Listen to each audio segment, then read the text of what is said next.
Ladies and gentlemen, may I have your attention please? Today, we are pleased to welcome Dr. Lahiru Vijayanayaka, who is the chairperson of the parallel session 3 of the AAOU 2021 online conference. Dr. Lahiru Vijayanayaka is a senior lecturer attached to the Department of Chemistry, Faculty of Natural Sciences of the Open University of Sri Lanka. He is a senior research scientist, Sri Lanka Institute of Nanotechnology, and his area of specialization is physical chemistry and nanosciences. Let me hand over this session to the chairperson. Over to you, Dr. Lahiru Vijayanayaka. Thank you. Thank you very much, Priyanka, for that kind introduction. Can you all hear me? Yes, we can hear you. Okay. A very warm welcome to all of you who have gathered here for this parallel session number 3 of day 3. Very good morning to you indeed. And I would like to welcome all the presenters who are here for their presentations this morning. And before we move on to the presentations, I do have a couple of announcements which I will make. So kindly, carefully make sure that you understand these announcements before we proceed to the presentations.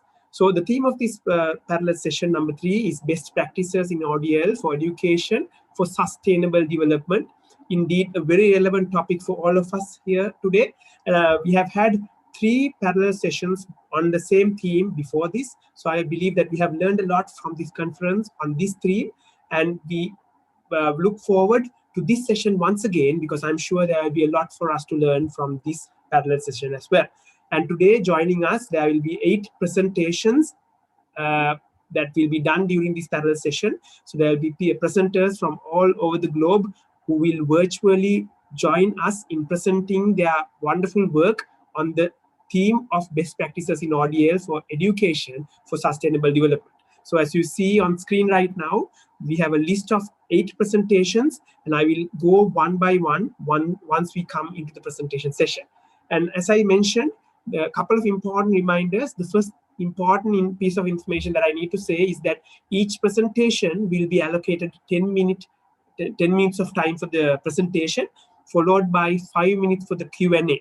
So during the Q&A session, we would like the audience to participate if there are any concerns or questions that they would like to present to the presenters of each presentation. And during the presentations, please note that the pre-recorded presentations will be played by the session host. So therefore, during this time, we would like to request everyone to have your microphones muted. However, the presenter might opt to have his or her camera or the webcam on during this time. And once we move on to the Q&A session, we would like the presenter to have his or her microphone unmuted and the camera turned on. Okay, so kindly please turn on your microphone as well as your camera when we move on to the Q&A session if you are the presenter relevant to a specific presentation. And during the Q&A session, as I mentioned to you, we would like to see everyone participating in this session in a very effective way. So therefore, if you do have any questions or comments, please feel free to use the chat option or use the raise hand option to forward your questions or comments to the presenter. Okay, so that's basically how things will happen. And on that note, based on those announcements, I think we are ready to move on to the presentations. And the first presentation that we have this morning is paper ID number 218. The title of the paper is Tutors' Reflections on Online Facilitation During Movement Control Orders in Malaysia, a case study of an ODL institution. And this will be presented by Uili Sien and Anna Christina Abdullah. Uili Sien and Anna Christina Abdullah. So over to you, Uili Sien. Let's look at the presentation.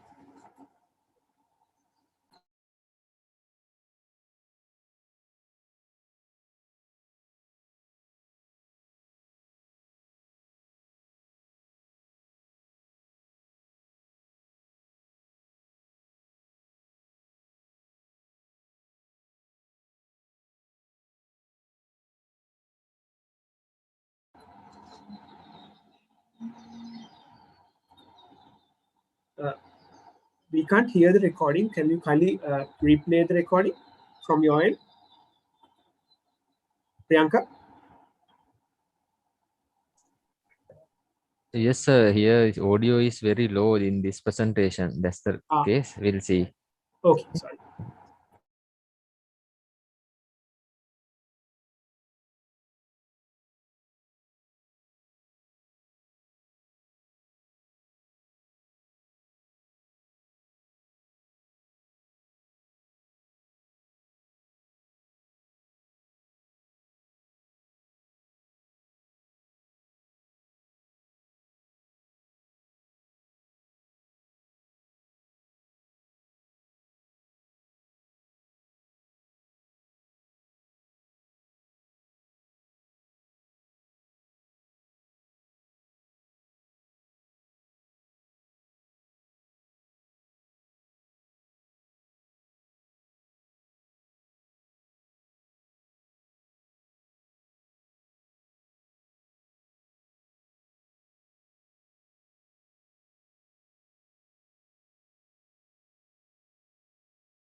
So let's move on to the next presentation.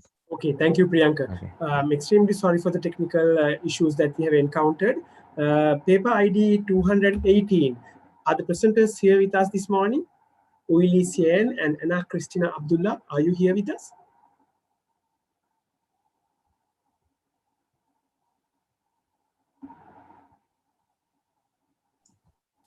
I think no, so it seems they They're not here. didn't log in. Yeah. Okay. On that note, Priyanka, I think we have to stick to the time because the authors might be logging on only at their specific time period that's allocated to each presentation. So to make sure that everyone else is there on time, we will have to wait till 11:15 to start the next presentation. However, the next presentation, we can double check whether the authors are here already. The paper ID is 221. Subhash Ranjan Nayak, Nikhil Kant, and Kumari Anjali. Are you here with us? Yeah, they are available. Yes, I see that they are here with us. So kindly bear with us. We will try to find out solution for paper ID 218. In the meantime, paper number 221, we will start your presentation sharp at 11:15. Once again, apologies for the inconvenience caused.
Dr. Lahiru, Yes, Priyanka? paper ID 218 now logged in. Yeah, What we can do? I'm in the process of communicating with the presenter. Okay. Thank you, Priyanka.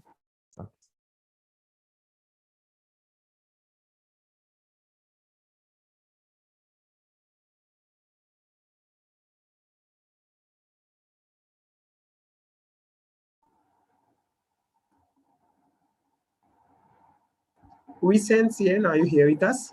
Paper ID 218. Yes, I'm here. Okay. So your presentation, your recorded presentation was actually played at 11 a.m. Unfortunately, Okay. the audio was not very clear. It was not audible. So Okay. we have two options. We will have to do the. Are you comfortable in doing the narration from your end or playing the presentation from your end? I can play my presentation or present it straight away if you want, if you would like me to present now.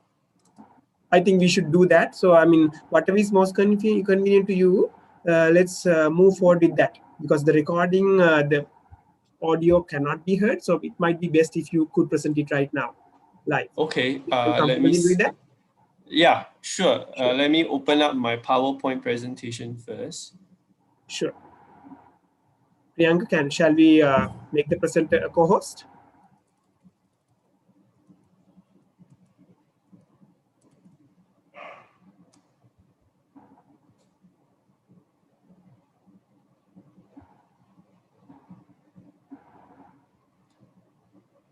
Can you share now?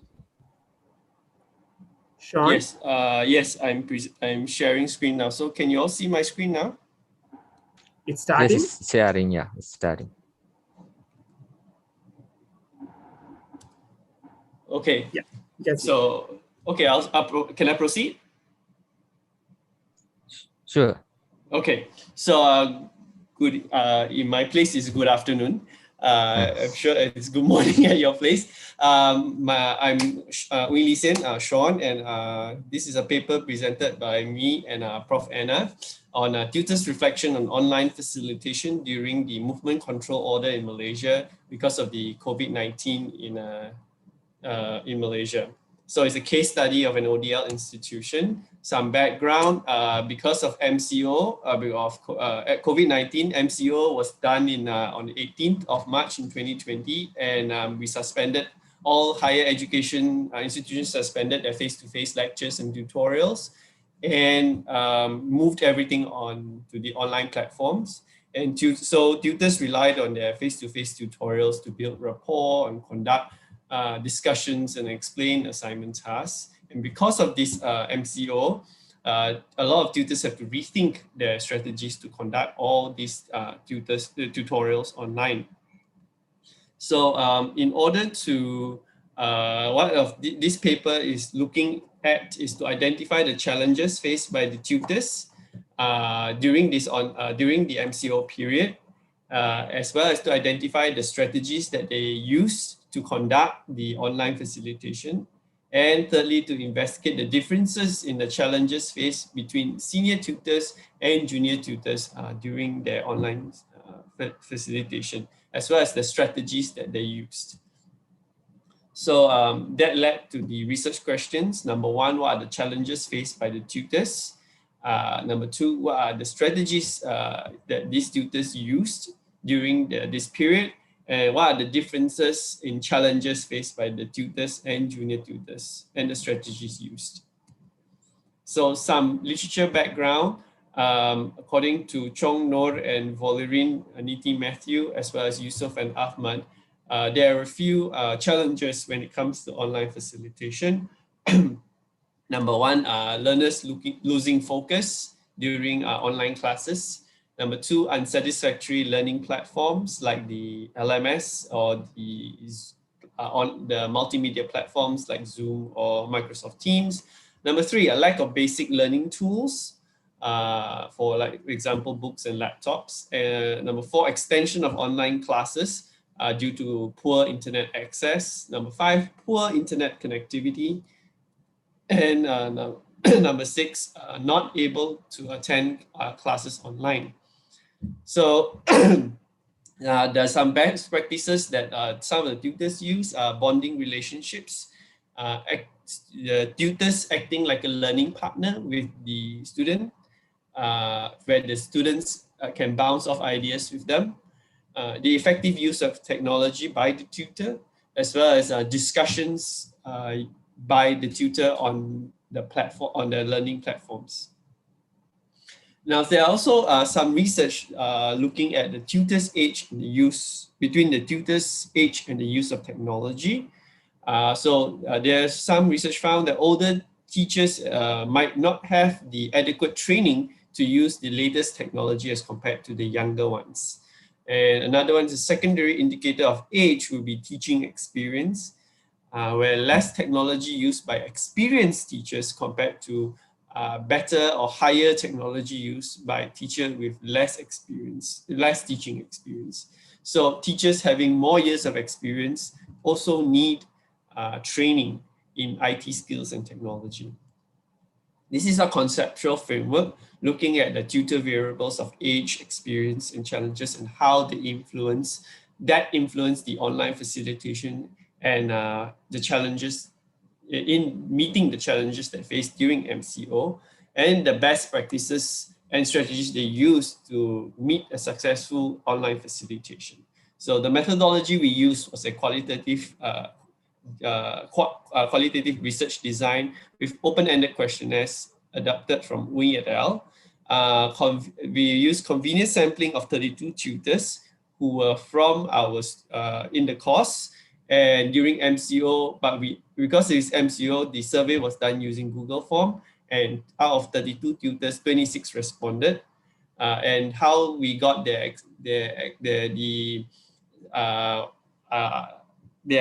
opinions was how they answer in the long paragraphs allocated in the questionnaire. So the responses were collected and analyzed thematically. So these are the demographics. So how we indicate whether they're junior or tutor, classify them as junior or senior tutors were those who were between 26 to 50 years old were considered as junior tutors, and more than 50 years old were considered senior tutors. So there were 11 of them and 15 seniors. And these are all their demographics. So what we found was during then, the challenges that the tutors mentioned that they faced during online facilitation during the MCO period were: number one, poor tutorial attendance; number two, poor internet connectivity induced network disruptions; number three, passive student participation. And there were what was unique was the junior tutors faced administrative role issues that they were previously. These administrative roles were previously done by the regional centers, but now because of the MCO period, they had to take over. And so they found that as a challenge in their tutoring experience, as compared to the senior tutors who found operating unfamiliar multimedia platforms as a challenge. And this is actually in accordance with what literature has given. Next, we talk about the strategies that they used. So these were the challenges that they faced. So we asked them what strategies they used to overcome them. So what a lot of them did was, whether senior or junior, they use all different multiple channels that they have in their disposal, like WhatsApp or emails, or during the chat in the platforms to communicate with the students. Also, they put up on their learning management systems to connect with their students. They also, in order to connect with the students, they also started discussion topics where they post up questions on the learning management system so that students can interact with the students, and the students can ask questions and generate discussion, which they then carry forward to their classes, during tutorials. And they also started recording lessons for asynchronous learning, which were previously not done because they were face-to-face. So now that it's online, it's just a click of a button, you can record your whole tutorial, and after they've recorded it, they posted up their recordings on the learning management system so that students can learn asynchronously out of the classroom. So some implications were tutors needed to be adaptive and willing to play different roles during the facilitation and embrace the use of technology, especially the senior tutors. The tutors were able to identify the challenges quickly during the MCO period and were creative to overcome them, and started to engage the students in different ways so that the students will have a more positive learning experience. And the tutor strategies that they used were aligned with the best practices that were identified in literature. And this shows the tutors' persistence and a sense of responsibility. Conclusion, the challenges faced by both junior tutors and senior tutors were mostly due to internet connection and student behavior. The junior tutors found the additional administrative role troublesome, but they accepted it as part of adapting to MCO and were quick to overcome them. The senior tutors also found their way of operating these unfamiliar multimedia platforms, worrying at first, but after a few trials, they found ways to overcome them. And the tutor strategies were adapting to fully utilize technology benefited a lot of their students and made the learning experience positive. And this showed that when the tutors take up ownership and responsibility of learning together with the students, the tutoring became a bit less of a job description, but it became more of a together experience. And that is a true hallmark of a successful online facilitation. These are my references. Thank you. Thank you very much, Willie Cien. Indeed, it was a very informative presentation. So thank you very much for stepping out in terms of this technical issue and doing the presentation live. No problem. From that end. So now it's time for the Q&A session. So we'll open up the discussion for the questions. So if anyone does have any questions to the presenter, now is the time. So kindly take the raise hand option, or you may instead present your questions or comments in the chat option. We actually have one question already in the chat option to the presenter. Yes. The question is, what do you mean by senior and junior tutors? So as I explained just now, we classified senior tutors as those who were above 50 and junior tutors as those who were between 26 to 50. So we had almost an equal distribution of 11 and 15 out of the 26 respondents. so basically that is to say you categorize the seniority based on age. Am I correct? Yes. Okay, and I do have one question from you as well, Willie Cien. So, yes. I mean, how did you gather the information from the tutors? Do you have a questionnaire, or what kind of methods yes. did you use? So we posted up our, we did it through convenience sampling, and we posted our questionnaires through Google Form. So we sent out our links to our tutors and asked them to fill in using the Google form, and how we got their opinions were through the Google form had this section where we allows you to put in long paragraphs, so the tutors were able to write their opinion down. Okay, thank you. Yeah. And in the absence of further questions, let me ask a final question, Nui. The question is, I mean, based on the information that you have gathered, based on what you have seen, what do you think is the most important finding of your research? What I found was, what actually I felt was very impactful was that we found that our tutors were actually very adaptive, whether they're junior or senior. They were willing to go the extra mile. They were willing to give the students a positive learning experience, because they felt that because of the MCO and the pandemic, we are all in this together. So they were very enthusiastic and very willing to help the students to understand their lessons, even though it was in a pandemic situation. Okay. Thank you very much, Willie Cien. Thank you very much. Thank you indeed. And on that note, we have come to the end of the Q&A session for presentation of paper ID 218. So let us quickly move on to the next presentation in line in the program today, this morning. And next, we are moving into paper ID 221. The title of the paper is The Role of Open and Distance Education in Skills Training in the Hospitality Industry, which is a case study from IGNOU.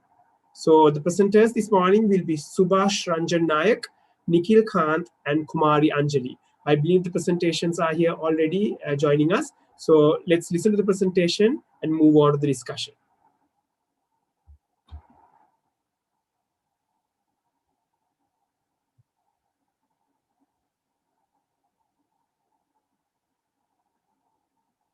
Priyanka, over to you.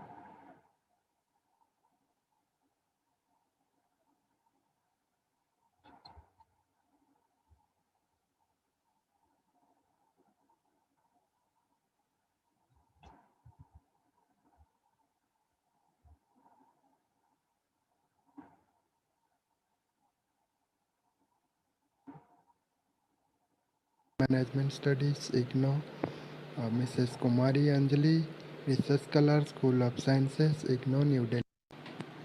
Here is a structure of my paper, that is introduction, program structure and implementation, objective of the study, methodology, findings, discussion, and conclusion and suggestion.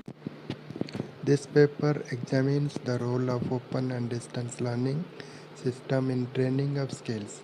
In this direction, it presents a case study of one of the skill-based training program offered by IGNOU. This study is conducted in background of an increasing emphasis upon making education skill-based and employment-oriented. The basic premise of this paper is that open and distance learning system can provide a viable alternative to conventional learning system which cannot meet the training requirement for a large number of people due to infrastructural constraints. This slide discussed about program structure and implementation. Indira Gandhi National Open University is offering many programs which are in the category of skill development, vocational and technical education, aiming to impart and improve skill and capacity building of adult learners. This paper presents the case study of one such program which aims to train people in tourism and hospitality sector. The program is called Certificate in Front Office Operation. These are the program structure. It's a certificate program, that's why it's contain 18 credit. It's divided into three sector: classroom session, project and assignments, industrial training. Eligibility of the program is 12th pass or bachelor preparatory program completed from IGNOU. Program fees contain 3000 rupees. This program fee inclusive of uniform, study materials, practical training, placement assistance, meals and boarding for outstation students. The objective of the program is to train the learners in following competencies and skills: basics of the industry, front office and duties and responsibility of front office staff, the activities to be performed at each of the section of front office, handling guests, maintaining records, and handle guest complaints. The communication system used in the hotel industry: telephone, mannerism, use of automated system, and effectively handling both the incoming and outgoing calls. The safety procedure for the hotel guest, safe baggage handling procedure, and to act accordingly during the emergency system, coordination with other sections of the hotel and departments. There are three objectives of these studies. First is to analyze the performance of students who have successfully completed different components of the program, including assignment components, industrial training, term and examination within the maximum duration available. Second one is to analyze the performance of students who have successfully completed the program and join in job through placement. And third one is to examine various factors responsible for students to successfully complete this program. The study is descriptive in nature. Basically, the admission and completion data of the certificate in front office program learners during the last 5 admission cycles during 2016 to 2018 was collected and analyzed. Interview technique was used to collect feedback from the pass out learners. Finding of the study: this tabular data showing percentage completion of different components of the program is given as under in the table format. Result of the present study clearly demonstrate that program effectiveness was positively correlated with its goal of training learners for employable skill. First, there are 31% total 135 learners took admission in the last 5 admission cycles. Of these, 31% were women, 8% constituting scheduled caste and scheduled tribe candidates, and 11% constituted OBC candidate, other backward classes candidate. Majority of them were from rural areas. Second one is, out of total 135 learners enrolled, 61 learners, that means 50% were awarded degrees. Third, if seen component wise, academic theoretical participation and completion was the highest, with 86% of the total enrolled having attended 60 days of intensive counseling successfully. It was followed by assignment completion, which was completed by 82% of enrolled learners. 68% learners were able to complete industrial training and appeared in the term and examination. Finally, of the 135 admitted learners, 68 could complete all the components and were awarded completion certificate. Thus, over 50% of the originally enrolled learners were completed their program successfully. All 68 who completed theoretical, practical, internship and project components were placed in hotel and service industry. Thus, 100% of pass out found employment in hotel and service industry located at different part of Madhya Pradesh. This chart reflected number of learners got a job after awarded of the degree. These are the list of the hotels. This list of hotels associated with learners during the training program, and after completion of the course, they got placement in various hotels listed in the table. Factors affecting successful completion of the program. As per the view of the successful learners, following factors could be listed as affecting the successful success of the CFO program. First one is quality of study material. Second one is integration of both theory and practical components in blended way. Third one is rigorous counseling session. Fourth one is compulsory practical hands-on training. Fifth one is constant supervision and monitoring. Then financial support. Then sensitive trainers, and last need-based learner-centric support at the training center. The discussion reflects the findings are consistent with the ethos at IGNO, where entry is flexible but due to rigorous and multi-level evaluation mechanism, exit is tough. Only 50% of the admitted learners could complete the program. Still, in comparison to the other programs, the pass-out percentage of over 50% can be considered good. This high pass-out rate may be due to rigorous nature of counseling classes and industrial training, well-equipped study materials, short duration of the program. The findings are supported by research evidence which favors short-term skill development course offering immediate placement.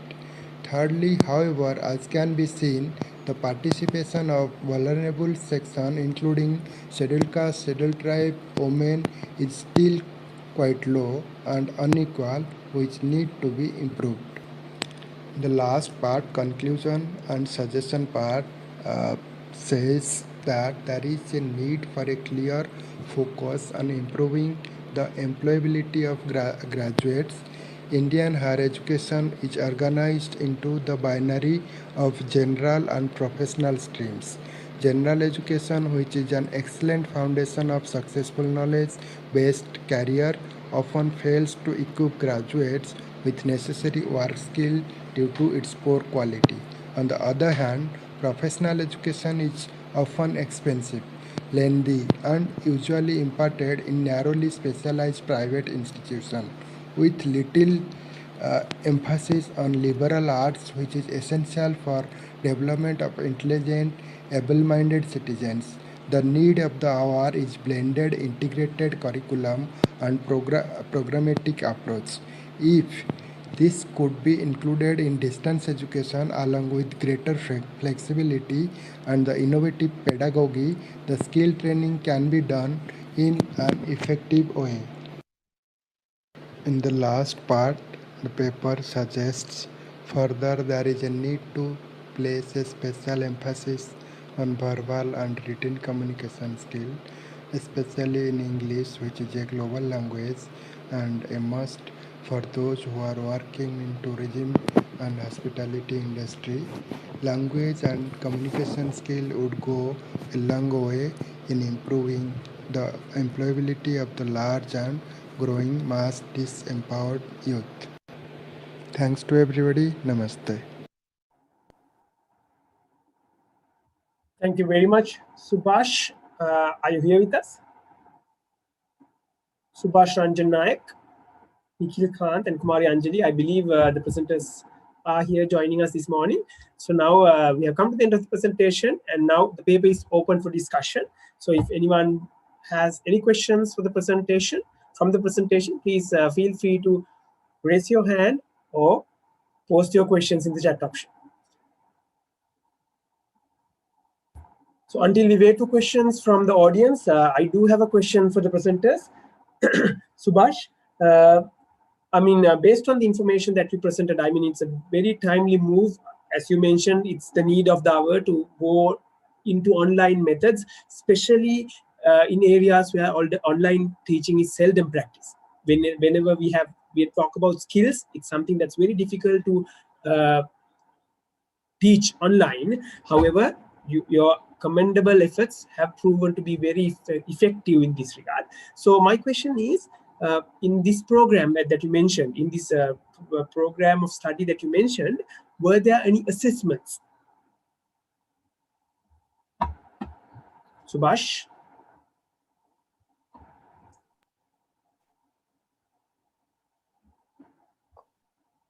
I think, sir, he said about his audio is not working due to some technical issue. Okay. What we can do? Do we have anyone else from the team? Nikhil or Kumari, are you here with us? Nikhil Khan? Kumari Anjali?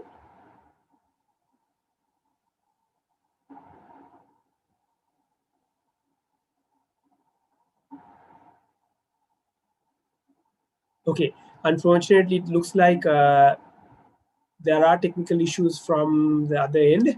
So unfortunately, we will not be able to move into the Q&A session as planned. So on that note, I believe we will have to conclude paper ID 221. So let us quickly conclude paper ID 221 and move on to the remaining presentations. So let me congratulate the authors, Subhash Ranjan, Nikhil Kant, and Kumari Anjali for their commendable work. So thank you very much for your presentation.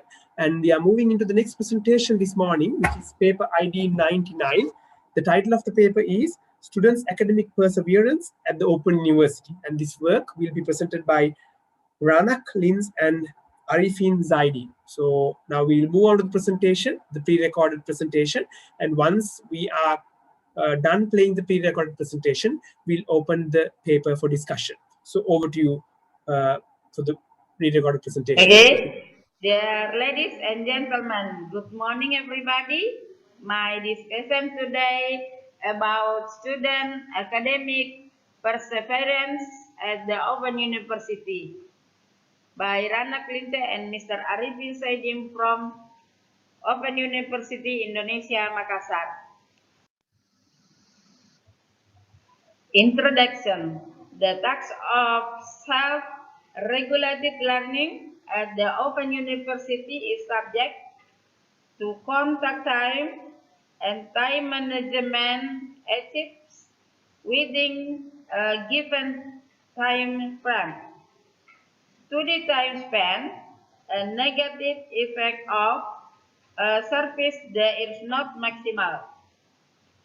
Underqualified attention and satisfaction of academic and non-academic service. The rise of attention and satisfaction from students is essential for effort to normalize and revitalize academic and non-academic service. Literature review. I would like to explain one definition of perception in this from EcoGM. EcoGM mentioned the perception means the ability to ask something. The next one is perseverance. So, perseverance enables individuals to overcome struggles over long periods of time and to reward them with optimal outcome. That definition by Purwanto. Research methodology. Type of study is qualitative descriptive. The population basic education is 3,366 and non-basic education 911. Samples of 90 to 94 basic education students, 61 non-basic education students. Sample count withdraw using effect and Michael tables, proportive random sampling technique. Data collection technique. The technique of collecting the data by one questionnaires, which were previously measured in terms of validity and reliability. Data analysis technique. The data analysis in descriptive qualitative design with formulation of relative frequency.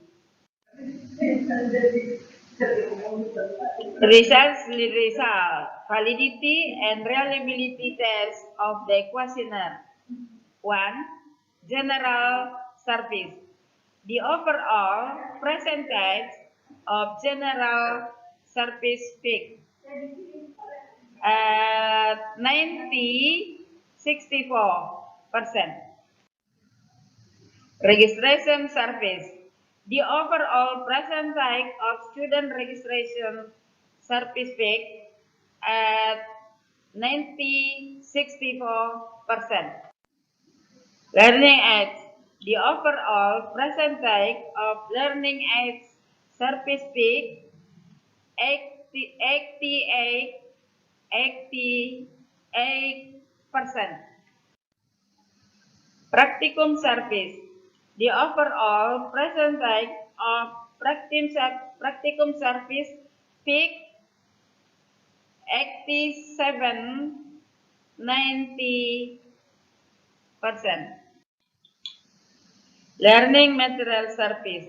The overall percentage of learning material service at 85%. Final examination service. The overall percentage of final examination service at 27%. Conclusion. Excellent academic and non-academic service and sub-service become indicator of the durability of students staying in Open University. The percentage reaches 36.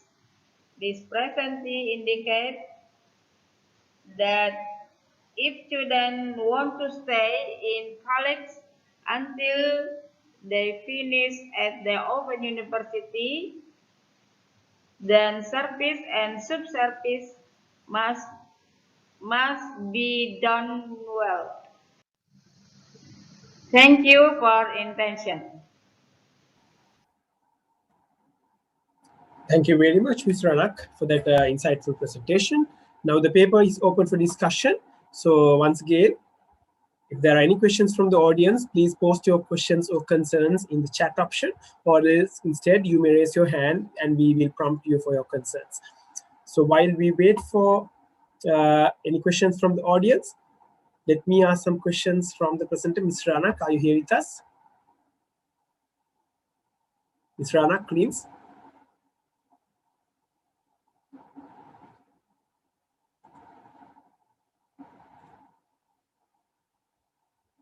Mr. Anak, are you here with us?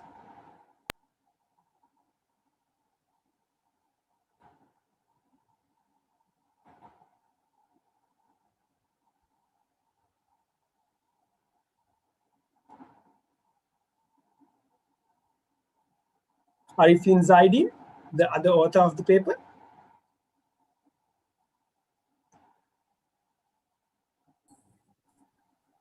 Okay. Okay. Yeah. Okay. So thank you very much for your response. So we are waiting for questions from the audience. In the meantime, I do have a small question from you, Arifin. If you could answer me, kindly let me know, how were the peak values determined in your presentation for when you analyzed your results? For each plot that you indicated, you have calculated the peak value. Can you kindly explain how you obtained that peak value?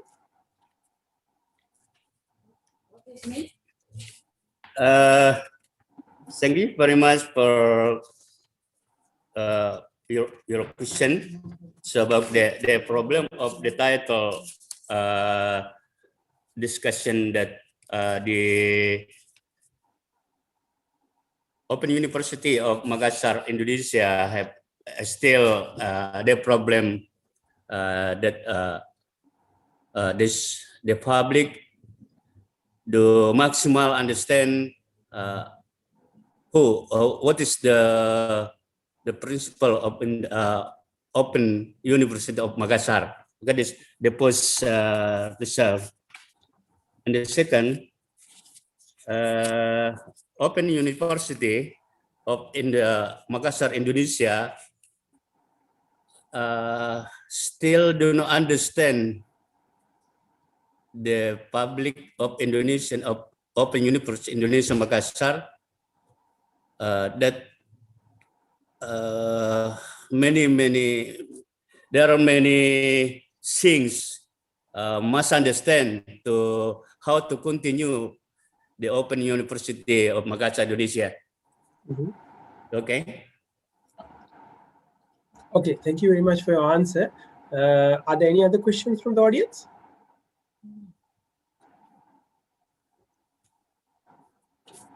Seems that there are no other questions from the audience, so let us all congratulate the two authors, Ranak Lins and Arifin Zaidin, for their commendable work. So thank you very much, the presenters.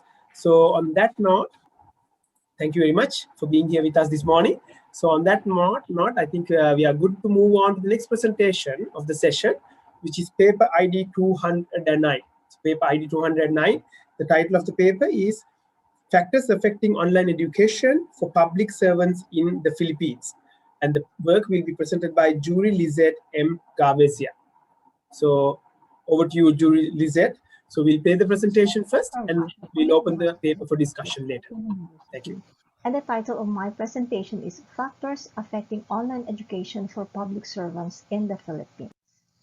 The key points of my presentation include the growth of UPOU's Master of Public Management program, the government policies that facilitate the use of information and communications technology in education, socioeconomic and technological factors that affect online education, and the challenges and prospects of the MPM program.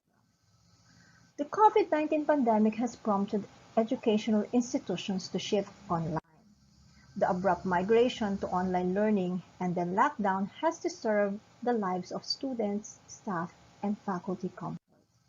The digital divide and global access are the main concerns as many students did not have access to laptop and desktop. The smartphone and the amount of data used in emergency remote teaching is one of the issues. The information and teachers, staff, and students' digital skills online was not readily available. But at the UPOU's Master of Public Management program, there seems to be little problem when it comes to online. This is because it was established in 1997, and the primary goal of the program is to upgrade the professional and management skills of administrators and practitioners at their own pace and time. The program has three specializations, namely the Public Policy and Program Administration, the Local Government and Regional Administration, and the Voluntary Sector Management. The program produced about 300 students from 2001 to 2020. If you look at the next slide, it shows that the University of the Philippines Open University Master of Public Management program has evolved through time. Since 1995, during the establishment of UPOU, the MPM program was then introduced in 1998.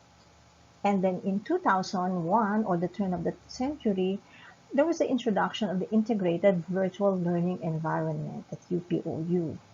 And in 2012, or about 11 years ago, No, yes. In the introduction of open and distance e-learning was done at the UPOU. In 2015, the MPM program launched the massive open online courses or MOOCs, and in 2019, we have created the Open Education Resources Portal for the MPM program, or we call it the MPM playlist. And 2020, where there was already the pandemic, we have partnered with the Association Schools of Public Administration, or ASPAP, which is composed of more than 100 institutions across the country, to train teachers on how to teach online. What are the policies affecting online learning in the Philippines? One of those policies is the Open Distance Learning Act, or the Republic Act 10650, which was created in 2014. It is for the promotion and application of open learning as a philosophy of access to educational services and the use of distance education. And one of the key institutions that's involved in this is the University of the Philippines Open University.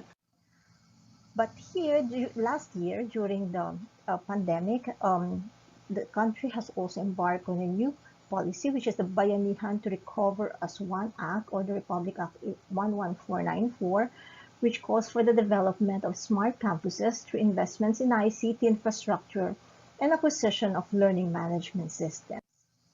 There was also a guideline that was issued by the Commission on Higher Education, which is on the implementation of flexible learning, wherein higher educational institutions can now choose whether to adopt an online, offline, or a blended learning mode. And the Philippines also embarked on the PHL CHED Connect, which is a web application that contains higher educational course materials in text, media, and other digital assets that are useful for teaching, learning, and research purposes. In other words, this is like a repository of OERs. But what about socioeconomic and technological factors affecting online education? This thing is not very unique to the Philippines, because a lot of countries has also experienced that there is a decline in economic growth. So, for example, the Philippines has a 9.5% decline in GDP and also a high level of unemployment rate. We also had an inflation rate of 4.7, and we have also acquired trillion debts. And the Philippines has a population of 110.3 million as of January 2021, and about 75% or 73.91 million are internet users, and 89 million are on-board social media. In fact, in the 2021 report, the Philippines is top in internet and social media usage worldwide. And as regards the average daily time consumed by the Filipinos in internet, they spend 10 hours and 56 minutes, while 4 hours and 15 minutes are consumed on social media alone.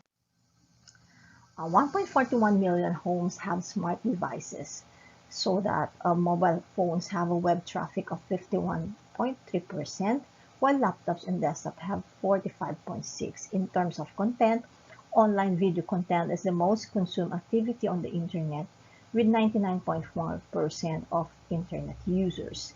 And users also express their concerns regarding online privacy.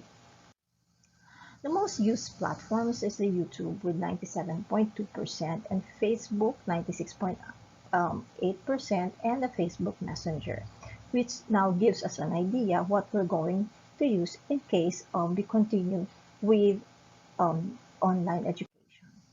So what are the challenges and prospects for UPOU's MPM program, knowing that these are the factors that could now affect the future of not only of the UPOU's MPM program, but the UPOU as well, but the education system in the Philippines, particularly the higher educational institutions? Number one, there is a plan to integrate digital skills in public management. This is very important because we have to teach students not only the use of internet, but we have to teach them how to evaluate resources, how to use communication tools, collaboration tools, and also how to create products that would contribute to society.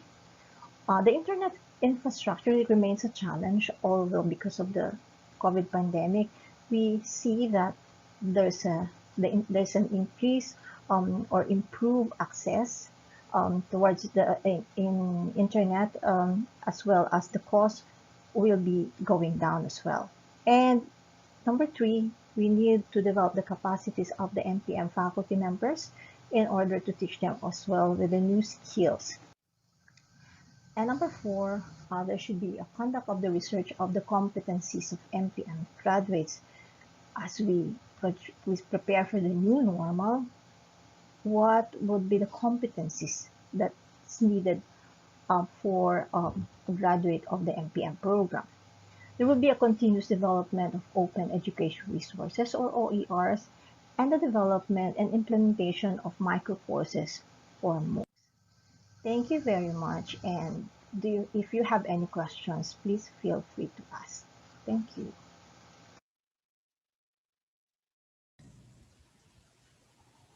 Ms. Juvi, thank you very much for your insightful presentation. Now we will open the paper for discussion. So the paper is open for discussion. Once again, let me remind you, if you do have any questions or comments for the authors, kindly post them in the chat option, or instead you may use the raise hand option and we'll prompt you for your questions. You already have one question in the chat option, Ms. Juvi. The question is, how about the development of public management program in Open University of Philippines? How about the development of public management program in the Open University of Philippines? Can you kindly comment on that, Ms. Julie? Thank you very much for this question, because as we all know, we have to continuously review our course offering.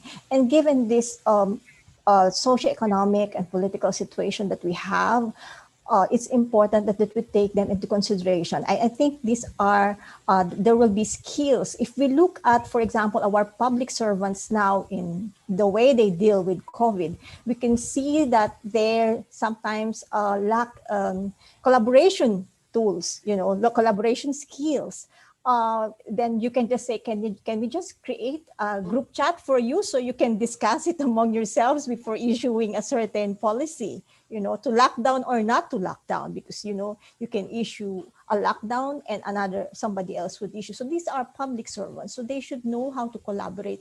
So that's why we are now planning to integrate now in the way courses will be managed. The second thing is, since not all will be able to go through a degree program, we will be offering developing courses for public servants, the basic one, MOOCs, micro courses, that way they will learn something that they can apply them immediately. We live now in a very, in a VUCA world, when everything changes so fast. So we have to equip them with the capacity that they can use immediately. They cannot wait for 2 years to finish a degree program just to learn that. But, micro courses will be very important. Thank you. Okay, thank you very much for your answer, Ms. Julie. And indeed, I do have a question myself as well. So based on your findings, which is definitely a very timely research, because everyone is moving online and everyone is looking at alternative teaching methods. So based on your findings, what do you think is the largest or the most prominent bottleneck going online in terms of teaching? Yes, I think one of the bottleneck is, of course, capacity of teachers to deliver these programs, and of course the human resource. For example, in the New Open University, I'm the only and sole faculty of the Master of Public Management is on full time, and I manage the program. So it's quite a challenge for me to do all these things, creating MOOCs and micro courses if I'm alone. So I need some assistance. So that will be that's the major challenge, and it includes resources, financial resources, to be able to create all these products. But you see, there is also a way to go about it, because partnership with other organizations is very important, so you can achieve something despite any all the difficulties. Thank you very much for your response. Thank you very much for that informative answer, Ms. Jui. Are there any other questions from the audience?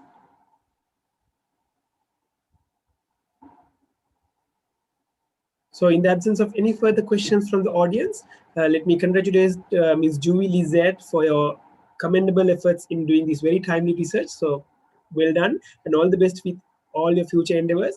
Thank you, Ms. Jui, once again. And on that note, we will move on to the next presentation today, which is paper ID 214. So next we have paper ID for 214. The title of the paper is Towards a Framework for Strengthening Participants' Self-Efficacy in Online Education. And the paper will be presented by Mr. Arnab Kundu. So now we'll play the pre-recorded presentation and we'll open the paper for discussion. Over to you, Priyanka. Respected organizing committee of 34th Conference of ASEAN Associations of Open Universities 2021, respected professors, scholars, and friends, first of all, I wish wellness for all of you in this hard time. I am Arnab Kundu, PhD scholar, Department of Education, Bankura University, India, and now I am going to present my paper entitled Towards a Framework for Strengthening Participants' Self-Efficacy in Online Education. Sir, you know the time is really very challenging and unprecedented for education sector. COVID-19 pandemic has brought a massive blow over the traditional face-to-face educations, making online education a compulsion. But due to a lack of online infrastructure, especially a digital device and internet education, the delivery of education has been limping among developing countries across the globe in a current time of prolonged school closure. This study was an attempt to find the solutions of these burning problems by reviewing the role of self-efficacy to continue online education amid each odds, bypassing the undeveloped infrastructure.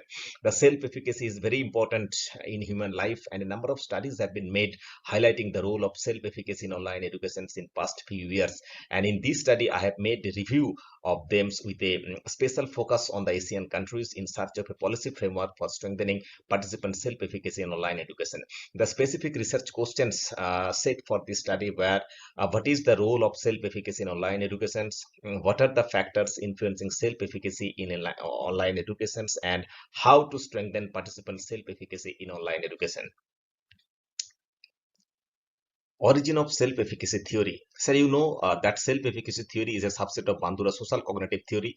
In social cognitive theory, Bandura viewed humans as self-organizing, proactive, self-reflecting, and self-regulating rather than as a reactive organisms, shaped and suffered by environmental forces or driven by concealed inner impulses. He viewed human functioning as the product of a dynamic interplay of personal, behavioral, and environmental influences, where self-efficacy play a vital role to accomplish his goal, and shown in the following diagram. Now, the definition of self-efficacy. Bandura has defined self-efficacy as one's belief in one's capabilities to organize and implement the courses of actions needed, producing given accomplishment, and having exclusive power to predict one's behavior. Self-efficacy determines and controls people's thoughts and the way they act or behave. It concerns less on what skills and abilities individuals possess than his or her internal willingness to accomplish the task. People who regard themselves as highly efficacious act, think, and feel differently from those who perceive themselves as inefficacious. They produce their future rather than simply foretelling it, implying that they have the inner potential to overcome environmental loopholes or poor outcome expectations, which is the target in this study. Albert Bandura has defined 4 sources of self-efficacy: performance, accomplishment, vicarious experience, social persuasions, and physiological and emotional state. As shown in the figure below, the current study followed these major sources and used them in the context of online education. The enhanced technology acceptance model, TAM3, as shown in the model below, developed by Venkatesh and Bala, clearly indicates that users' intentions of technology use is clearly influenced by his or her self-efficacy, specifically computer self-efficacy.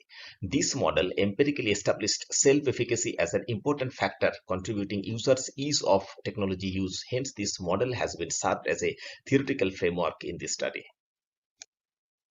Methodology. The study followed the method of conceptual analysis to investigate the potential of participant self-efficacy in online education. The author used secondary data source for analysis that include past research articles and organizational records, mainly of empirical nature. The articles used for literature survey were selected from the education-specific database of JSTU or Digital Library, Web of Science, ERIC, and Scopus. General Search produced 1,886 articles relating to self-efficacy in online academic scenario, which were then limited to 50 empirical articles on the basis of particular search of factor influencing participant self-efficacy for online education, especially in the Asian context where technology inclusions is very irregular, gender disparity is very popular, skilled teachers are a rarity, and digital divide is very palpable, that have searched for developing a framework, the main focus in this study. Now, finding relating to first research questions, that is role of self-efficacy in online educations. From the review of literature, I have found a few major benefits of self-efficacy in online educations, and I have summed up a few of them here. First of all, self-efficacy for online technologies is found as a good predictor of students' performance in online course. And if the students choose to enroll in an online class, it is expected that their technology self-efficacy towards the class was high. Secondly, participants' perceived enjoyment in an online course depends on their computer self-efficacy. A positive relationship between self-efficacy and using technology for teaching purpose has been found time and again in several studies. Self-efficacy is found to have a deep impact on the online learning experience and knowledge. Even the perseverance to complete the online course, self-efficacy has a deep impact on students' personal innovativeness, intrinsic motivations, asynchronous communications, communication climate, holding strong perceptions towards online infrastructure and some sectors. Besides, few discouraging outcomes have also been noticed. For example, computer self-efficacy and students' satisfaction level have no positive or significant relationship. Now, finding relating to second research questions, that is factors influencing self-efficacy in online educations. These factors are important in framing the proposed framework. The first factor that evolved is learners' attitude. Learners' attitude and perceived enjoyment affects their self-efficacy in online education, as found in several studies. Second, online learning experience or period of learners' exposures to online educations enhance their self-efficacy. Third is feedback or reward. Feedback and incentive have been found as important factors of self-efficacy in online education. Online communications. Several studies have found expertise in online communications has been found as an important factor of participants' online self-efficacy. Fourth is social influence. Emotional family support or peer support play a major role in enhancing participants' self-efficacy in online education. And next one is online infrastructures. Well-facilitated e-learning setting has enhanced self-efficacy in online education, as different studies have found. Now, finding relating to third research questions, that is the main focus of this study, that is a proposed framework for strengthening participant self-efficacy. Based on the previous literature review, I have found that these three aspects may be focused on in strengthening participant self-efficacy. First is role modeling, second is verbal persuasions, and third is self-mastery to strengthen their self-efficacy, which will, as we find from the literature review, strengthen participants effective online education. Now, first, verbal persuasions. The proposed framework presumes that verbal persuasions build self-efficacy when a respective environment is encouraging and praising individuals with feedbacks for their competence to improve their effectiveness. Empirical evidence behind this proposition is found in a series of studies taken up in the document analysis. And positive self-talk, informal communications, human relationship, etc., can raise self-efficacy level of the online participants. Second is role modeling. Role modeling reinforced through vicarious experiences or social models. It may be difficult to include vicarious experiences in online education, yet the success stories of peers in the field could help in this context. Supporting empirical evidence is also found in the study of Lin et al. 2015, who said social presence is an important predictor of self-efficacy, and in the extended expectation confirmations model propounded by Tang et al. 2014. Now, self-mastery. Self-mastery is the development of skills like thinking, intuitions, communications, leading, feeling, doing, and being necessary for any academic achievement and viewed as the ultimate learning goal. Self-mastery is most vital in strengthening participant self-efficacy in online education, which is reinforced through suitable coaching, practice, and participation. Here is the brief summary of the proposed model and policy measures. Verbal persuasions, role modeling, and self-mastery, and corresponding measures to be taken to strengthen these aspects among teachers and students. Now, here are a few policy measures to implement that proposed framework. How we could secure that three aspects of self-efficacy to strengthen the self-efficacy of teachers and students. Now, the first aspect is to strengthen verbal persuasion. The teachers should be given encouragement, regular feedbacks, visions from respective schools, authorities, and government to teach online.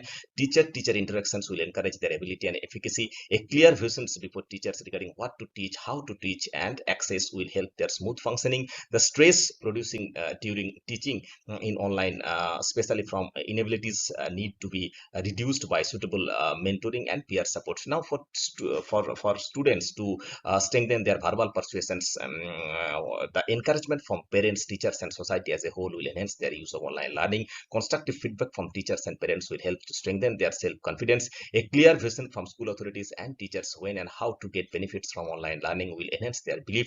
The vision and strength guidelines for how to overcome the infrastructure limitations are also important here. The next aspect is role modeling. To secure role modeling, what should be done? First, for teachers, success stories of teachers who get exceptional success in teaching through online learning should be put before them. Several model teaching procedures using teaching apps like Zoom, Cohort, Seesaw, Google Classroom, Remind, Classtree, Dropbox, YouTube may be given to teachers to enhance their self-belief. Pedagogical agents for learning polls may also help in strengthening vicarious experiences. Polls means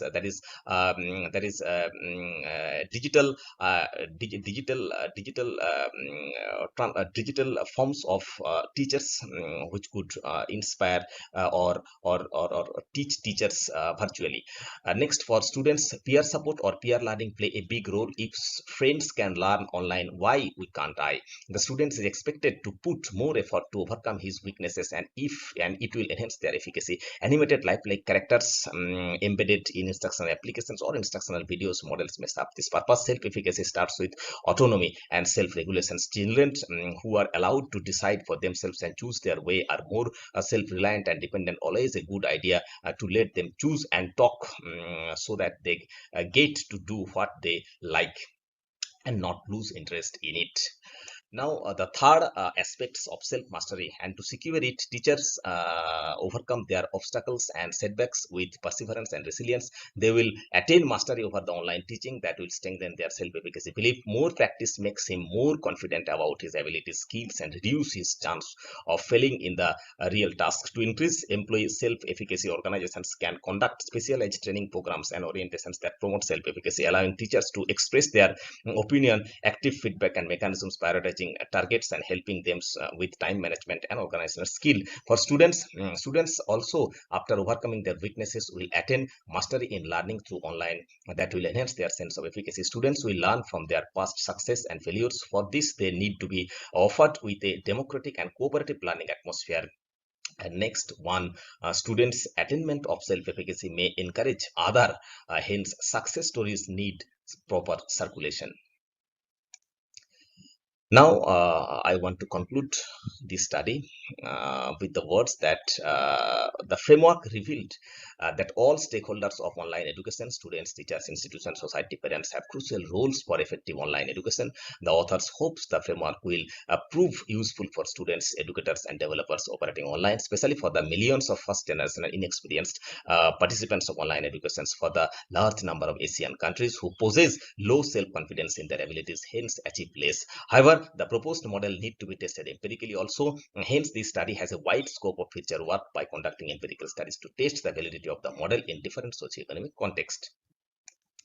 These are the references that few of them I have mentioned due to space limitation. And thank you for listening.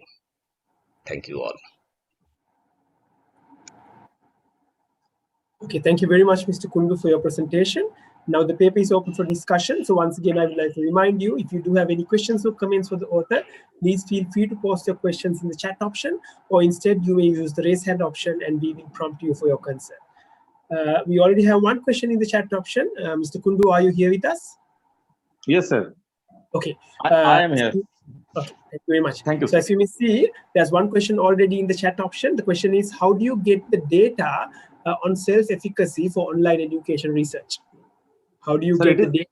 Yes, sir, it is basically document analysis. I made a wide search on authentic data sources, online sources, especially on the authentic educational sources regarding self-efficacy online education. And in the beginning, it was nearly 400 or plus papers, research papers, and several documents I collected. And from them, I chose only 50, and 50 basically which are empirical in nature, and it is actually a research papers of 30 pages, and it was published in Asian Association Open University, and all the 50 papers, they are due mentioned in the original paper, but here a lack of spaces, I could not put all of them.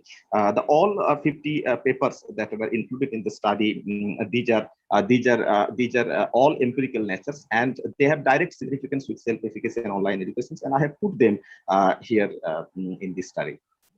Thank you. Okay, thank you, Arnav, for that answer. There's another question in the chat option. When you will test this framework, what will be the main variables you will measure?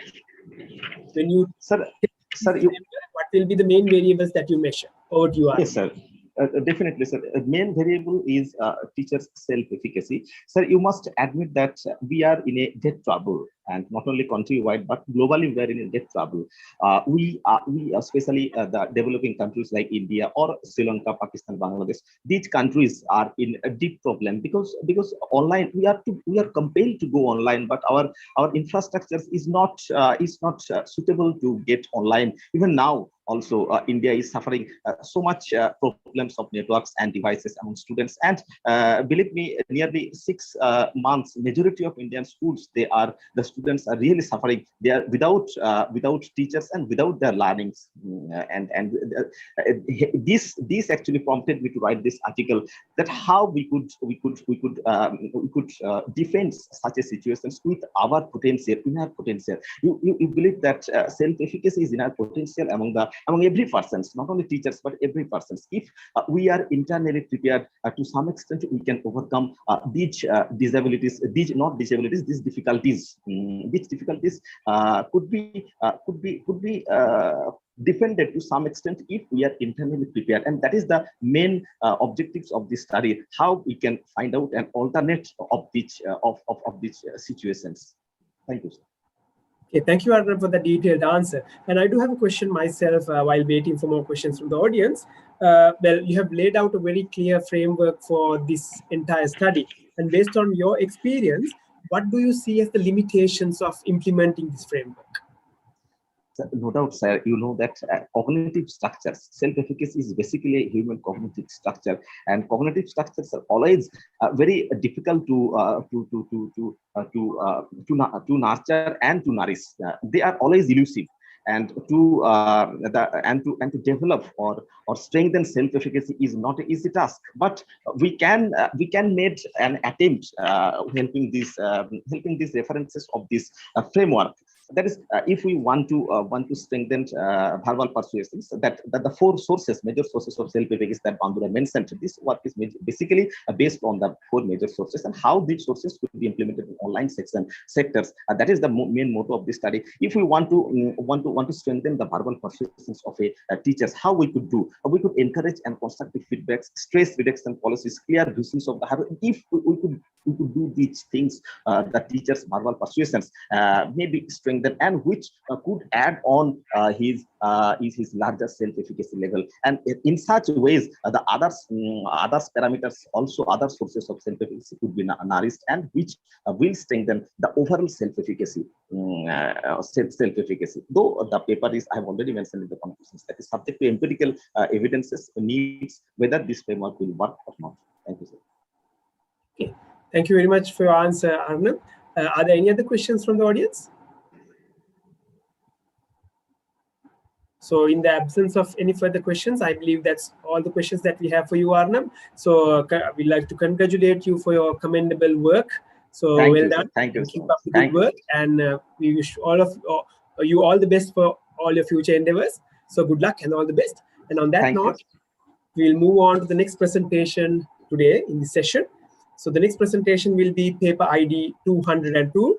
The title of the paper is Learners' Perceived Impact on Virtual Learning Activities in an Undergraduate Human Biology Course. The paper will be presented by B.G. Jayatilaka, TSP Fernando, K.M. Nishankar, S.G. Nainajeevi, and G.R. Ranavaka. So now it's time to listen to the pre-recorded presentation, and we'll open the paper for discussion soon after.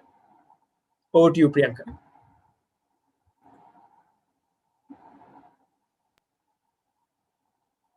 Good afternoon, ladies and gentlemen. Title of the presentation is Learners' Perceived Impact on Virtual Learning Activities in an Undergraduate Human Biology Course. This research study was a collaboration between Department of Zoology and the Center for Educational Technology and Media. I will start the presentation with a brief introduction and then explain about the study, followed by research methodology. Next, discuss the results, and finally end the presentation with the conclusion. As you know, COVID-19 pandemic has affected all human lives unexpectedly, instantly, and crippling all our activities. When it comes to teaching and learning, the government of Sri Lanka decided to close all schools and universities with immediate effect. In this scenario, academics of the Open University of Sri Lanka also had to come up with innovative approaches to minimize face-to-face teaching activities and to engage students via virtual platforms. Now let me introduce this study. Human Biology is a final year course of the BSc degree program. Generally, course delivery is through specially designed printed course material supplemented with online component through the OUSL learning management system, that is eLearn, with 3 face-to-face contact sessions. Generally, we call them as day schools. Assessment and evaluation through 2 continuous tests and a final examination. When it comes to the laboratory sessions, students are requested to come to relevant regional center for 4 days. And these sessions are compulsory. They have to complete 24 exercises and do a spot test at the end of each session. In addition, once all the groups complete the practical sessions, online assessment is conducted through the online course. At the time of the closure of the university, 25% of day schools and 50% of laboratory groups have been completed. During the lockdown period, decision was taken immediately to start remote instruction using the Zoom day schools and to upload sessions to the existing online course. In addition, weekly study guidance and additional resources as PowerPoint slides were uploaded to motivate and engage learners throughout the outbreak. When the university was reopened under strict health regulations, the course team has decided to develop a virtual laboratory to support laboratory exercises, producing 22 videos in just 6 weeks, using personal mini cameras and simple devices. The purpose was to replace face-to-face demonstrations in order to minimize social contacts. So the remaining laboratory experiments were conducted under strict health regulations with minimal physical interactions by providing a laptop computer to each student to watch the virtual laboratory.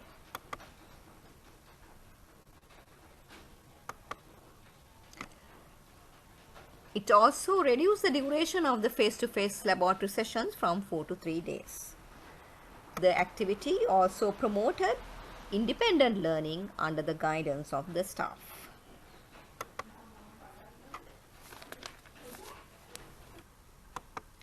Research methodology.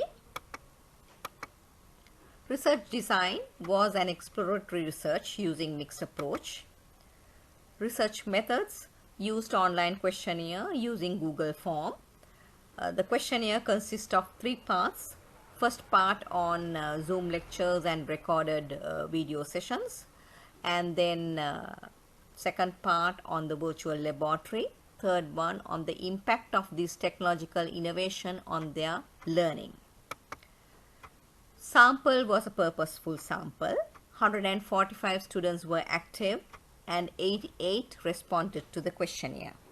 So we received 61% response rate. Data analysis, we used frequencies, and then data were triangulated with narrative accounts of learners written for the open-ended questions, their log reports in online activities, and with performance data. Now I will explain the findings, starting with sample demographics. As you can see, 88% were females, 72% were single, and 63% were in the 25 to 29 age group. Majority were from Colombo, that was 53%, and 27% were from Kandy. Employment wise, 47% were not employed, whereas 34% were engaged in full-time capacity, 10% as part-time capacity, and 9% were self-employed. Research question 1. What was the assessment of learner participation in day schools conducted via Zoom technology and the viewing of recorded videos afterwards?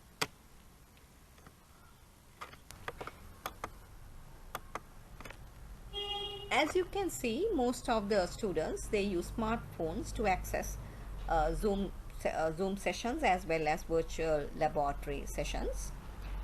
21 to 25% use laptop computers, 5% use desktop computers, while only 1% use tablet. 32% to 42% used all 5 Zoom lectures and viewed recorded videos, whereas 13% didn't use Zoom lectures as well as they didn't watch the recorded videos.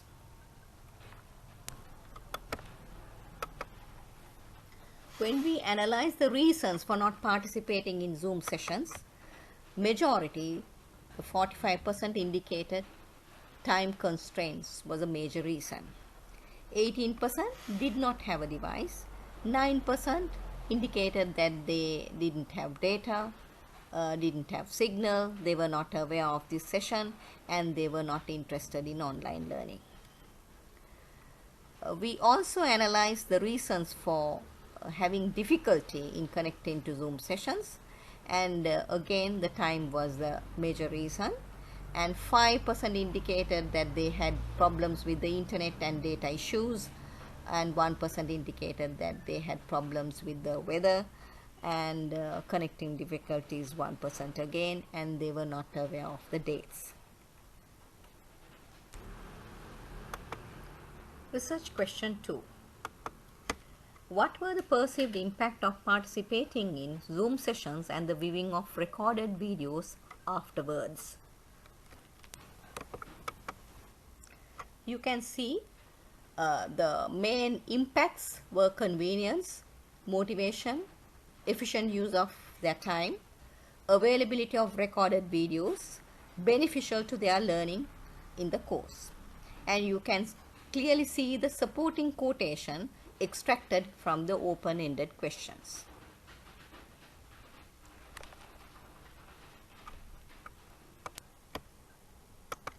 Research question 3. What were the views expressed by the learners with respect to the experience of the virtual laboratory?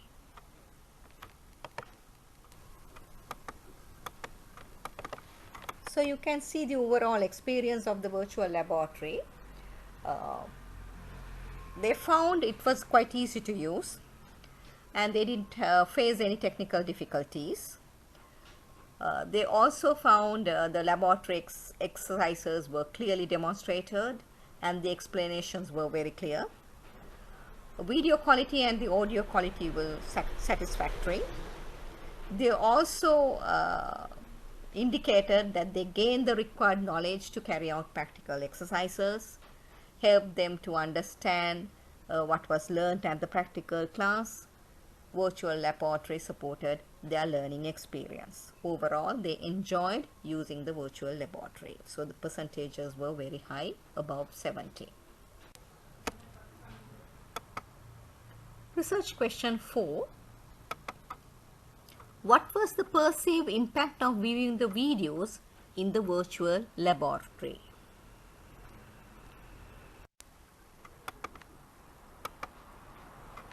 You can see the access anytime and from anywhere, ability to watch at my own pace, material was downloadable, thus less cost of usage of data, then supplement learning on practical knowledge, ability to independently carry out practical exercises in the laboratory, then to revise for the notebook test and the online assessment, and the overall it helped them to learning the course. These are the two quotations I have extracted from the open-ended questions, and I will elaborate on the second one. I really appreciate our teachers' dedication to teach us during COVID-19 lockdown time. Zoom day schools and virtual laboratory videos were much more efficient and suits for theme of our university, open and distance learning. This is much more useful to the students who learn while having a job. Research question 5. What was the impact of these two technological innovations with learner performance?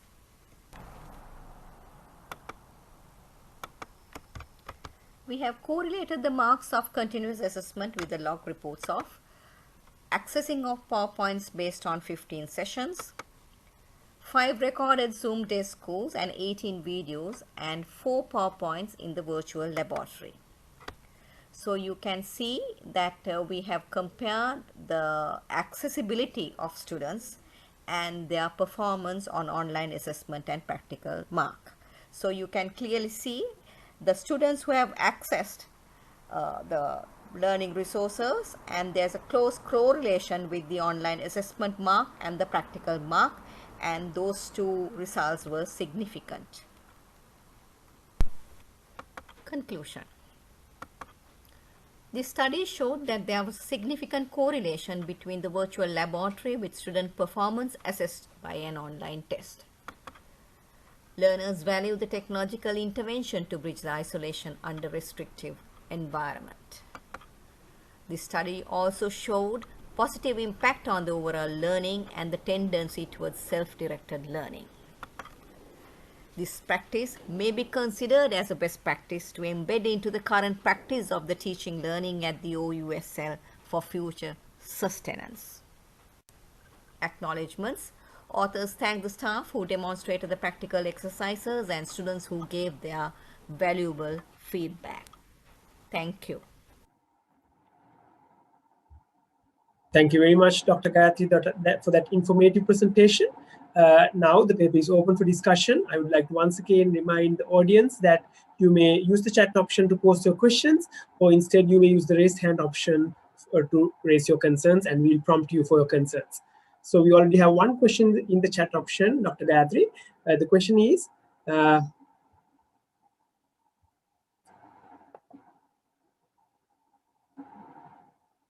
thank you for the insights about the teaching of this course, which are useful to all of us. How was the students followed through their marks attained? Was it not anonymous? So I believe the question is regarding the feedback collected and the correlation that you indicated.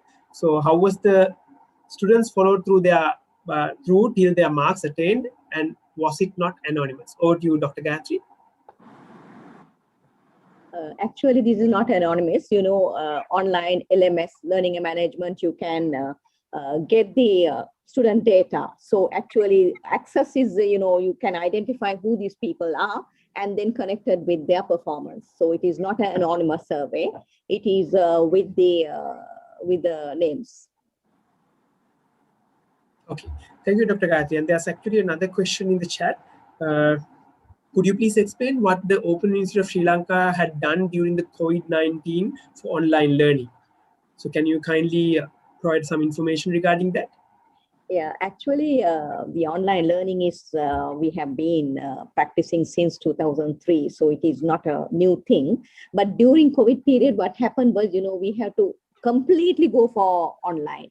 Like even some of the face-to-face lectures that we had, we call them day schools, and it has to be switched to Zoom lectures, and even some of the online, some of the tests usually we have done in the face-to-face setup has to, move to online, changing to open book test exams, giving the flexibility for students to, engage in learning as well as, their testing. So even this one, you can see that virtual laboratory, how we have done, it's actually usually normally doing the face-to-face setup, but the way of doing it slightly different. You plan all the virtual exercises, all the exercises normally done in face-to-face, converted to online mode, and give the students the laptop so that they can view online and do the assessments or the learning, just to minimize that distance, just keeping the social distance.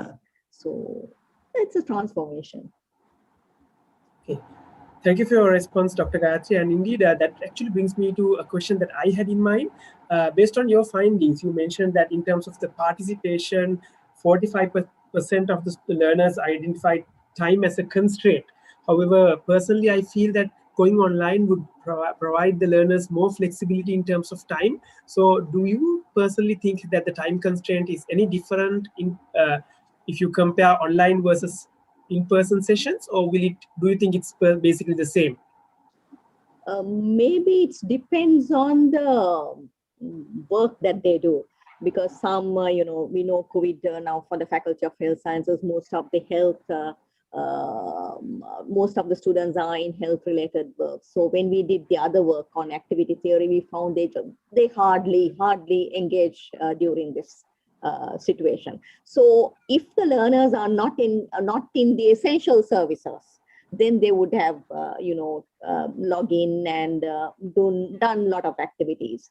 And especially if the students are not working, and if they are at home, and if they have the devices, then I think this is a very good move, flexible. But if they have difficulties, access and internet connections, data, then it's an issue for them. Definitely.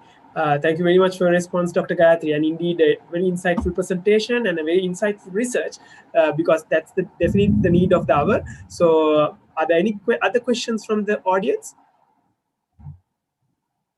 It seems that there are no other questions from the audience. So in the absence of any further questions, I would like to congratulate Dr. Gayatri Jayatilaka and the team for your commendable efforts in conducting this very, very informative research. So all the very best for all your future endeavors, Dr. Gayatri. And on that note, we will be moving on to the next presentation lined up today. That's paper ID 223. The title of this work is Practices and Innovations of Chinese Educational TV Programs in ODL. And the paper will be presented by Ms. Rebecca Dai. So now it's time for us to look at the pre-recorded presentation. Soon after, we'll open the paper discussion. So over to you, Priyanka. Let's play the pre-recorded presentation of paper ID 223.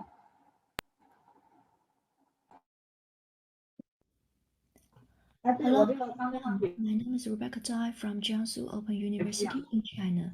Today, I would like to share you my paper about practices and innovations of Chinese educational TV programs in open and distance learning.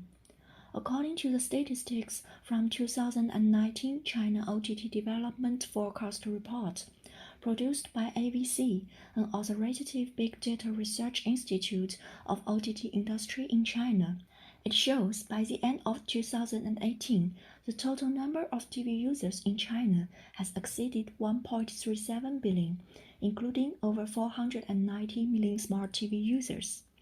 The statistics from CSM, CBSC Software Media, the largest market and media research company in China, also indicates that the Chinese TV audiences have been accounted for 97.5% of the population in 2018, which demonstrates that TV is still the largest media platform in China.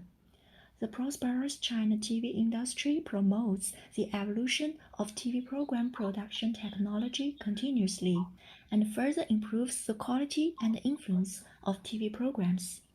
As a consequence, TV programs have become the significant implement of government propaganda and social education in China. Since 2017, based on the growing intellectual and cultural demand of people and the support from national policy, educational TV programs have begun to occupy the prime time on TV screen. With the rapid development of smart technologies, the forms and contents of educational TV programs have broken through the traditional lecture or interview, which incorporate pluralistic genres including quiz show, variety show, reality show, drama, and so on. The most representative are the phenomenal Chinese historical and cultural educational TV programs produced by CCTV, China Central Television Station, which take advantage of Chinese traditional literature and culture as creative resources, integrate advanced production technologies and top-level cast and crews, ultimately on both the high ratings and reputations.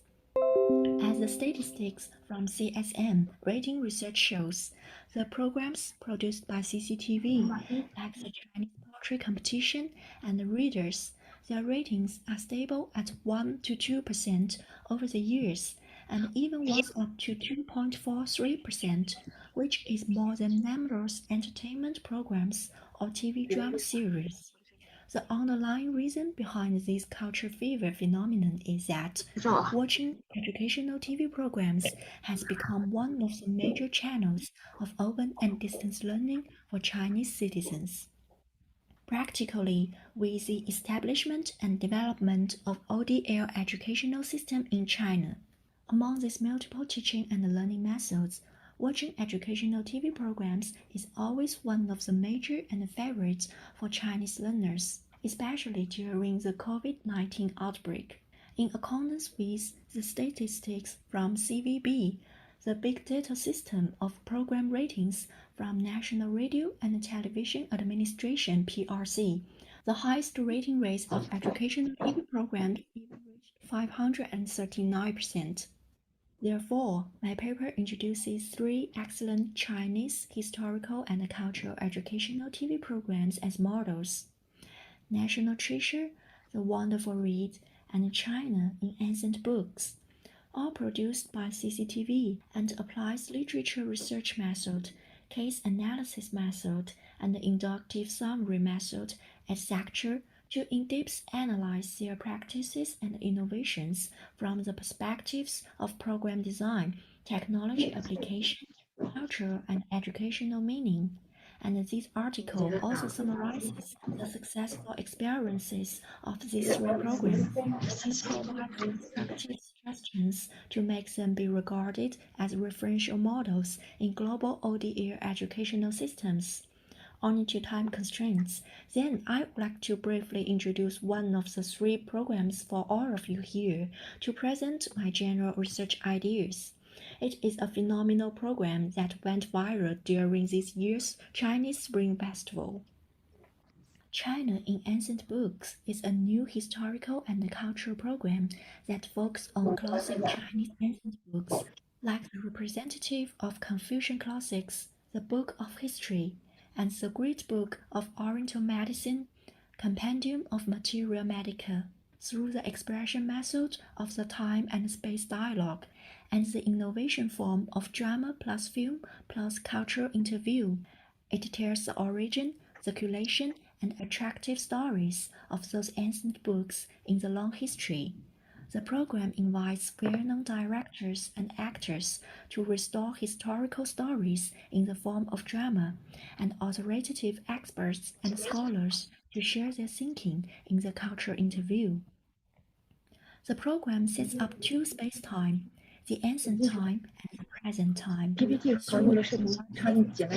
perspective from the 270-degree multidimensional stage space, applying the circular screen projection, AR, real-time tracking, and so on technologies to realize the visual presentation of ancient books with the advanced cinematography and VFX technologies. The program has been aired only 4 episodes so far since February 12, 2021, but creates a new TV rating record up to 1.2% that draws the audience's thoughts and emotions and allow people to gain knowledge and empathy at the same time. It successfully proves the creative transformation of traditional culture. Even the abstruse ancient books could still become amiable and luminous by means of educational TV programs. China in Ancient Books opens a door for traditional Chinese culture to enter the contemporary life and establishes an effective connection between the precious ancient ideological value and modern people's spiritual blood. To sum up the above, the purpose of my research is to further spread and promote Chinese educational TV programs as valuable educational resources in global ODL system. Correspondingly, I eagerly look forward to watching quality educational programs from other countries, and the comparative study between Chinese and foreign educational TV programs would be the next step of my research. Thank you for your patient listening. If you are interested in my research, please contact me and we could share more information about educational TV programs with each other. See you later.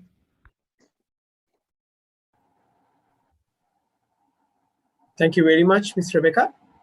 So we have come to the end of the presentation.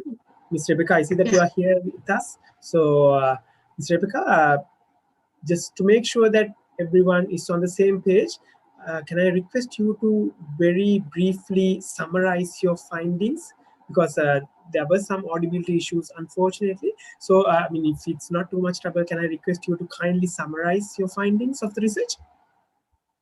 Yeah, so actually it's my just my previous research about the educational TV programs. So because my major is about television programs production and the film and the television production. So actually it's not very relevant about education study, to be frank. So my major will be focused on how the TV program production and from my research perspective. So it's because it's just a brief abstract. So maybe my further step of the research will be to focus on the research perspective that I introduced in my slides. So like that. Okay, thank you, Ms. Rebecca. And I see that there's one participant who had raised their hand already. So now the paper is open for discussion. So let's quickly move on to the Q&A session. So first off, we have Dora. Dora, can you kindly unmute yourself and raise your question? Yes, I'm here. Dear Rebecca, you received want to discuss with you. So what's the definition of an educational TV program? And what kind of relationship between the educational TV programs and the Open University? Yeah, okay. Well, thank you for the question. And actually, it's a very important question that need to be solved during my preliminary study about the educational TV programs.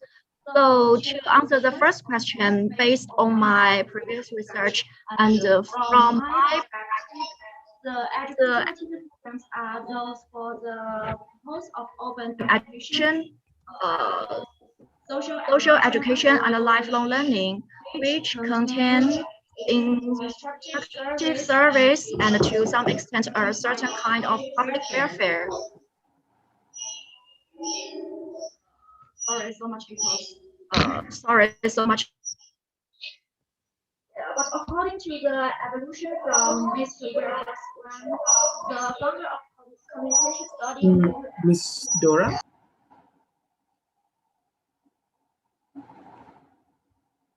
Miss Rebecca, are you here with us?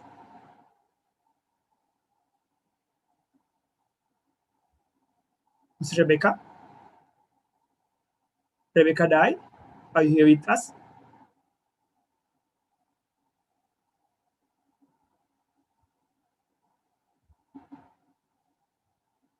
Seems that we have some technical issues.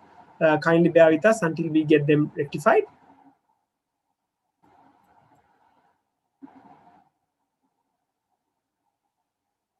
Hello. Miss Hello. Rebecca? Yes. Miss Rebecca, we can hear you. Please go ahead. Hello, is that okay? Yes. Hello? Yes. Yeah. We can hear Okay. you. Yeah. So I will continue my answer. Yeah. So for the first question, so based on my previous research and from my perspective, the educational TV programs are those for the purpose of open education, social education, and lifelong learning, which contain instructive service and to some extent a certain kind of public welfare. But according to the evaluation from Mr. Wilberstrom, the founder of communication study in the US, and he said, all the television is educational television. The only difference is what it's teaching. So in a word, it implies the significance and the function of television in educational and the promotional level. And to answer the second question, it will need to date back to the history of Chinese open university system.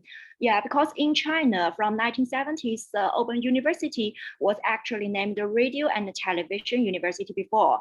So as I introduced in my presentation, the educational TV programs are the most important educational, actually one of the most important educational resources for a long time in China, even until now. And also depends on the long history cooperation with radio and television media. Many provincial open universities like our Jiangsu Open University, we have our own program production department and our specific channel in television station. So creating quality educational TV programs becomes the open university to promote the core competence in ODL. Yeah, that's all. Thank you very much, Ms. Rebecca. Do we have any other questions from the audience? So while we wait for the questions from the audience, Ms. Rebecca, I do have one simple question for you.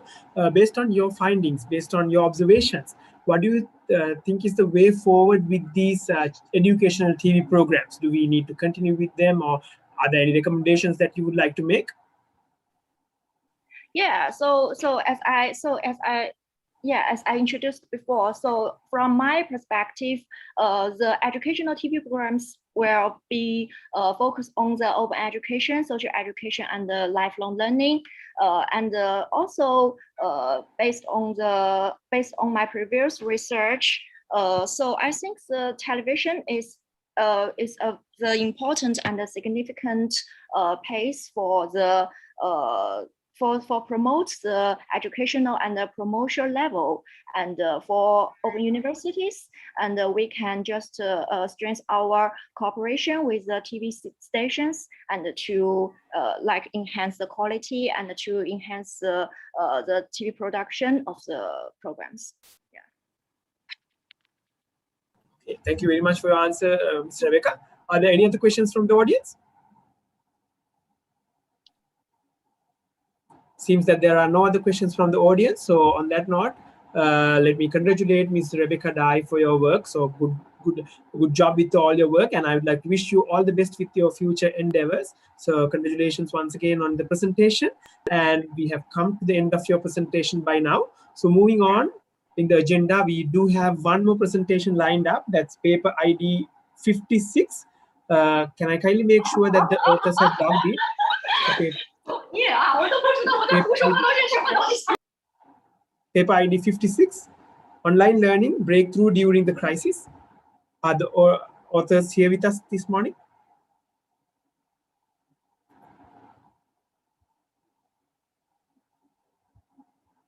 Priyanka, are the authors here?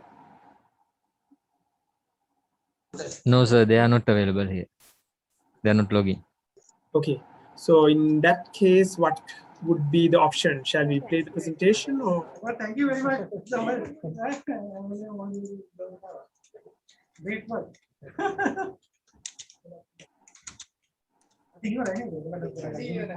Priyanka, in the absence of the authors, do we still need to play the presentation or?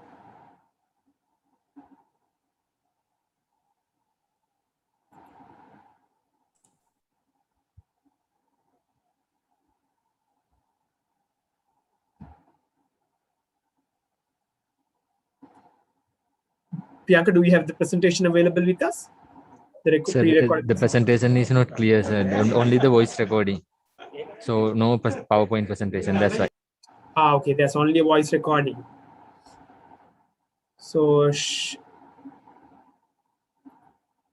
we make a last call on paper ID 56? Are the authors here with us? The authors are Cheryl, Kemala Alpha, and Siti Aisia. I repeat, Cheryl, Kemala Alpha, and Siti Aisia. Is either one of you here with us today?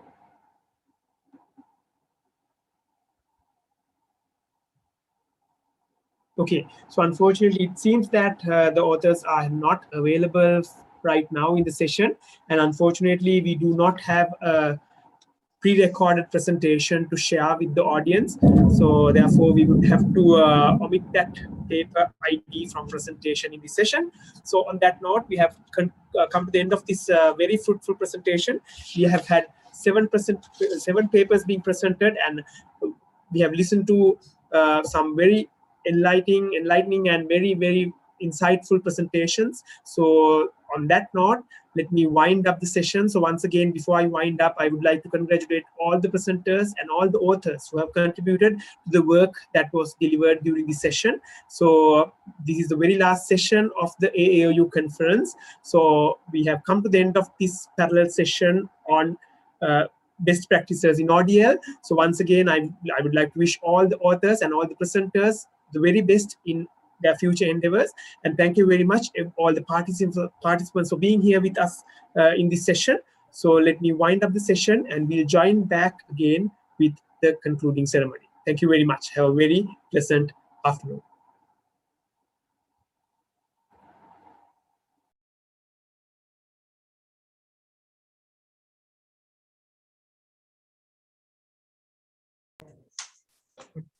Thank you, Dr. Lahiru Vijayendra. Thank you for joining.